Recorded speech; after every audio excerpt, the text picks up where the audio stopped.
begini ya. Pertama, Gajah Tunggal itu kan dia jualan ban ya. Ban itu ada dua jenis pada nih. Yang satu namanya ban OEM, Original Equipment Manufacturer. Jadi ban yang dijual ke perusahaan otomotif untuk kemudian dipasang di mobil atau motor baru. Yang kedua adalah namanya ban pengganti. Ban pengganti ini dijualnya ke toko ban, ke bengkel. Untuk kalau ada orang punya mobil ya, bannya itu udah, namanya ban itu kan kalau udah kita pakai selama 1, 2, 3 tahun itu kan gundul pada nih. Jadi harus diganti. Kita mungkin nggak beli mobil baru, tapi bannya tetap harus diganti gitu. Nah, jadi Gajah Tunggal ini ya, dia mungkin Pak Dani pernah dengar berita bahwa penjualan otomotif di tahun 2025 ini turun. Ya, penjualan mobil turun, penjualan motor turun dibanding tahun lalu. Tapi itu tidak terlalu berpengaruh terhadap Gajah Tunggal karena 70% pendapatannya dari ban pengganti dan hanya 30% dari ban OEM ya. Dan namanya ban pengganti ini ya tetap orang beli karena ya itu tadi, mau dia mobilnya udah lama sekalipun bannya tetap harus diganti gitu. Nah, tapi di sisi lain ya sayangnya pendapatannya pendapatannya Gajah Tunggal ini tetap turun tipis 1,5% di kuartal 1 2025 ini. Bukan karena penjualan di dalam negeri turun, tapi karena Gajah Tunggal ini dia ada ekspor juga termasuk ke Amerika Serikat. Dan Pak Dhani tentu sudah dengar soal tarif kan? Bahwa kalau misalnya ada perusahaan Indonesia mau ekspor ke sana, dia harus bayar bea masuk ke pemerintah Amerika Serikatnya itu 32%. Dia jual ban 1 juta rupiah, ya dia bayar 320 ribu rupiah ke pemerintah sana, ya otomatis harga jualnya itu juga harus naik dari 1 juta menjadi 1.320.000 ya. Kalau harga jualnya naik, ya orang yang mau beli mikir-mikir kan gitu. Jadi omsetnya akan turun.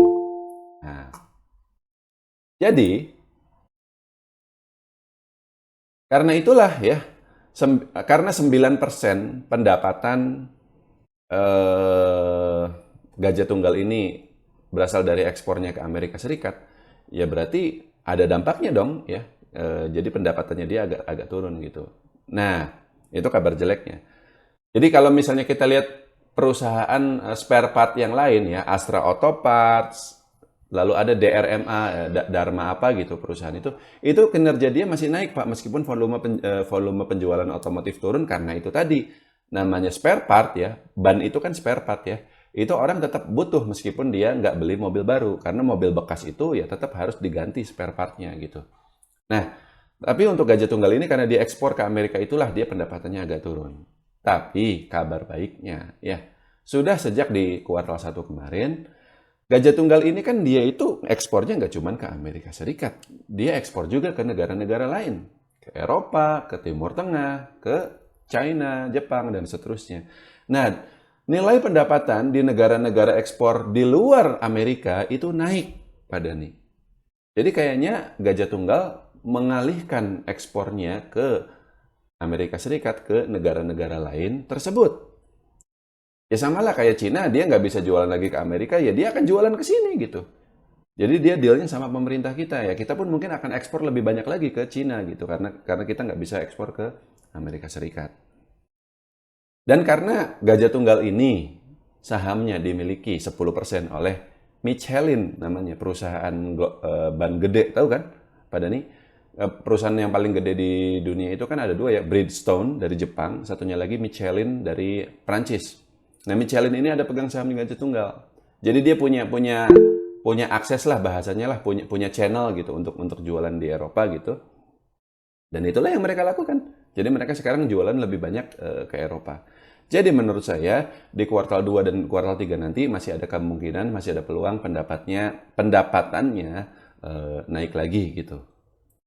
Dan pada kuartal 1 ini pun ya pendapatannya dia memang sebenarnya sudah labanya dia memang sudah naik karena eh, selisih laba kurs ya. Jadi nanti di kuartal 2 kalau pendapatannya dia naik, ya labanya pun bisa naik lebih tinggi lagi. Dan kalau gitu ya udah sahamnya hold aja pada nih. Cukup ya?